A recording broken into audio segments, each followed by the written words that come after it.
edition of the 2016 FRF Legislative Updates. My name is James Miller, Communications Director for FRF. With me as always is Samantha Hunter-Paget, our Vice President and General Counsel. And while it may be kind of a gloomy day here in Tallahassee, this week has actually been a very good one for retailers overall, Samantha. And let's get started with the biggest of which is the tax package presented by the House this week.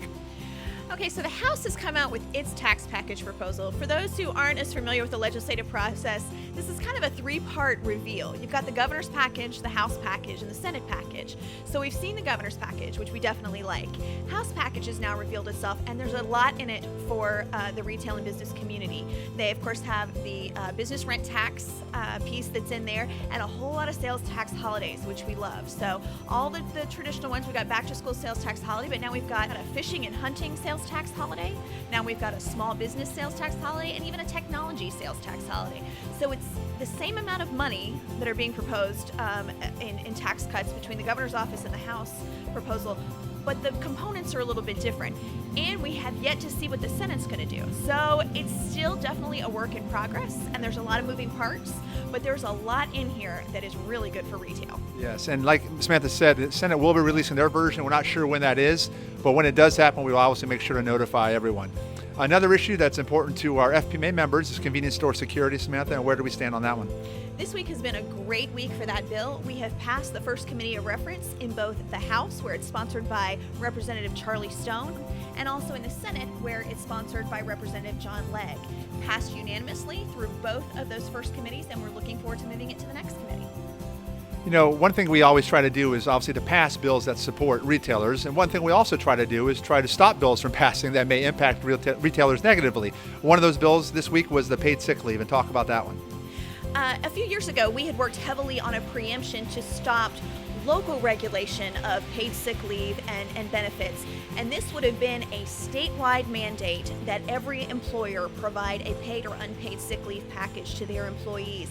And this is a huge expense and a huge concern for all employers. We're really pleased. We worked the Senate Commerce Committee very hard. We're very pleased to have several senators be very vocal in their concerns that a package like this would present. And I'm very pleased to share with you that that bill was voted down. And because it was voted down in committee, it is no longer available to be amended on every other package. And so truly, that issue is done for this session, and it will not move forward. Great. So say goodbye to paid sick leave being an issue this session. Another thing that's come up this week is patent infringement. Can you kind of explain that and where we stand with it? So last year we supported a bill that would protect businesses who receive a fraudulent or unreasonable demand for enforcement of a patent. And there were still some concerns from some members of the business community and the business section of the Florida Bar about how that law was structured. We have been working cooperatively with all the concerns and all the constituencies, and we're pleased that we're also working very closely with the sponsor, Representative Jamie Grant. And I think we're close to coming to a resolution that is good both for business development and for those companies who want to enforce those patents, and also for those companies that need protection on this issue. So we're still working on this issue, but the bill is moving forward, and we're pleased to be at the table to find resolution. Right. And finally this week, another big one was styrofoam preemption, something that obviously a lot of retailers depend on. We were very successful in adding an amendment to that. Can you talk about that and where we stand and what's going forward with it? This week in the State Affairs Committee, an amendment was added on to the Department of Agriculture bill that would prevent the regulation of the sale and use of styrofoam products in any establishment that was regulated by Chapter 500. Now, Chapter 500 is Florida's Food Safety Act. And so what this does is allow anybody who deals with food, handles food, sells food, that they will be able to continue to sell and use polystyrene products. We have seen a movement in local governments in South Florida to try to ban these products, not only ban their use in public spaces, but also ban the sale and use anywhere in the city. And so this is a great concern. A lot of our folks use polystyrene. It's a very cost-effective, but also a very sanitary material. And this allows our members to continue to use those polystyrene products, and we're really pleased. It's still, we've got some steps to go. We have to go through the Senate. It has to get onto the Senate bill, but great conversation and debate in the State Affairs Committee today, and I think they really understand why this is a significant concern for the retail community.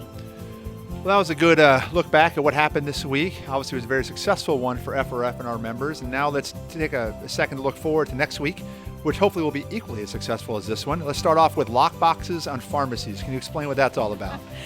So there's a move to require that every pharmacy carry a lockbox in the pharmacy, and what this is aimed at is trying to get people to secure their medications.